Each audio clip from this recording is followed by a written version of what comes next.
Analisis keputusan untuk mempertahankan atau menghentikan. Tahukah kalian apa itu proses mempertahankan atau menghentikan? Sebelum menganalisis keputusan untuk mempertahankan atau menghentikan, kita harus memahami terlebih dahulu mengenai apa itu biaya relevan. Biaya relevan adalah biaya yang hanya muncul atau berubah karena adanya keputusan tertentu. Biaya ini penting karena berhubungan langsung dengan pilihan yang akan diambil. Misalnya, apakah suatu produk akan terus diproduksi atau dihentikan. Dalam bisnis, keputusan yang tepat membutuhkan analisis biaya relevan, yaitu biaya yang dipengaruhi oleh keputusan yang diambil. Analisis ini penting, terutama untuk menentukan apakah suatu lini atau divisi usaha harus dipertahankan atau dihentikan. Untuk mengevaluasi apakah proyek atau produk harus dilanjutkan atau dihentikan, keputusan dibuat untuk menyelesaikan masalah. Semakin lengkap dan baik informasi yang dimiliki, semakin mudah manajemen memilih alternatif terbaik. Biaya relevan dianalisis untuk menentukan apakah sebuah produk layak dipertahankan. Jika biaya besar tapi hasilnya tidak optimal, produk akan ditutup. Sebaliknya, jika biaya kecil tapi hasilnya sesuai target, produk tetap dijalankan. Keputusan ini memengaruhi keuangan, strategi jangka panjang, dan daya saing perusahaan. Karena itu, memahami biaya relevan penting untuk membantu manajemen mengambil keputusan yang tepat dan berkelanjutan. Mengapa proses tersebut penting untuk dilakukan? Proses tersebut penting karena dapat 1. Membantu perusahaan memastikan bahwa tenaga kerja, waktu, dan modal digunakan untuk proyek memberikan hasil terbaik. 2. Menghindari kerugian yang besar di masa depan. 3. Memungkinkan perusahaan untuk menyesuaikan diri dengan tren baru, memastikan produk atau proyek tetap relevan dan kompetitif. 4. Membantu menjaga kesehatan finansial perusahaan, memastikan arus kas yang stabil, dan mendukung keberlanjutan bisnis jangka panjang. 5. Membantu perusahaan tetap fokus pada proyek atau produk yang sejalan dengan tujuan strategis dan visi jangka panjang, menciptakan pertumbuhan yang lebih terarah. Selanjutnya, yaitu bagaimana prosedur dalam menganalisis keputusan untuk mempertahankan atau menghentikan. Pada kali ini, yaitu contoh kasus pada CV Sukses Terus. CV Sukses Terus merupakan salah satu perusahaan yang berada di kota Surabaya yang bergerak di bidang produksi makanan ringan. CV Sukses Terus mengalami kerugian pada salah satu lini produk, yaitu pada produksi makanan ringan keripik. Penjualan produk tersebut telah mengalami penurunan sejak tahun ke-10. Pada tahun ke-10, CV Sukses Terus mengalami penurunan penjualan produk yaitu sebesar 27%, lalu tahun ke-11 mengalami penurunan yaitu sebesar 47,48%, dan pada tahun ke-12 mengalami penurunan sebesar 223,85%. Selanjutnya, pada tabel ini menunjukkan laba rugi pada tahun ke-10, di mana total laba bersih untuk penjualan kedua produk, yaitu produk makaroni dan keripik, yaitu sebesar Rp1.468.218. Kemudian, pada laba rugi tahun ke-11 yang terdapat pada tabel ini, kita bisa melihat bahwa total laba bersih dari kedua produk yaitu sebesar Rp641.371.376, di mana total laba bersih pada tahun ke-11 ini mengalami penurunan jika dibandingkan dengan total laba bersih pada tahun ke-10. Dalam menganalisis keputusan untuk mempertahankan atau menghentikan, langkah pertama yang akan kita lakukan yaitu mengidentifikasi semua biaya yang terjadi di pabrik.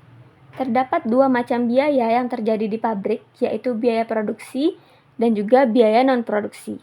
Biaya produksi pada CV Sukses Terus terdiri dari biaya bahan baku, biaya tenaga kerja langsung, dan juga biaya overhead pabrik, yang mencakup biaya tenaga kerja tidak langsung, biaya listrik, biaya depresiasi bangunan, biaya depresiasi mesin, pajak bumi dan bangunan, biaya kemasan plastik, biaya bahan bakar, biaya pemeliharaan mesin, dan juga tunjangan hari raya. Kemudian pada biaya non-produksi pada CV Sukses Terus, yaitu biaya penjualan yang mencakup biaya gaji pegawai bagian penjualan, biaya gaji sopir, biaya gaji kernet, biaya solar, biaya depresiasi kendaraan, pajak kendaraan, biaya pemeliharaan kendaraan, dan juga tunjangan hari raya kepada karyawan non-produksi. Selanjutnya yaitu langkah kedua, membandingkan penjualan dan biaya pada kedua lini produk. Pada tabel ini menunjukkan penjualan pada tahun ke-12 dengan estimasi penjualan pada produk makaroni yaitu sebesar 135.108 bal dengan estimasi harga jual yaitu sebesar 26.889, kemudian anggaran penjualannya yaitu sebesar 2.983.20.889 rupiah. Kemudian untuk produk keripik, estimasi penjualannya yaitu sebesar 75.293 bal dengan estimasi harga jual yaitu sebesar 23.089 rupiah. Kemudian anggaran penjualannya yaitu 979.865.689 rupiah. Selanjutnya, pada tabel ini menyajikan biaya produksi pada tahun ke-12, yaitu ada elemen biaya dan juga total biaya dari kedua lini produk.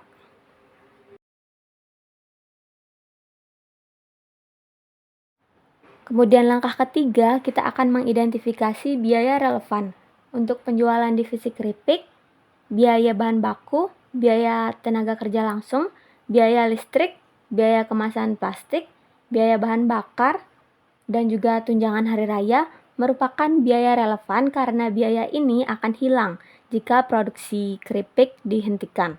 Kemudian untuk biaya depresiasi mesin dan biaya tetap lainnya merupakan biaya tidak relevan karena biaya ini merupakan biaya tetap yang tidak dapat dihindari meskipun divisi produk keripik dihentikan.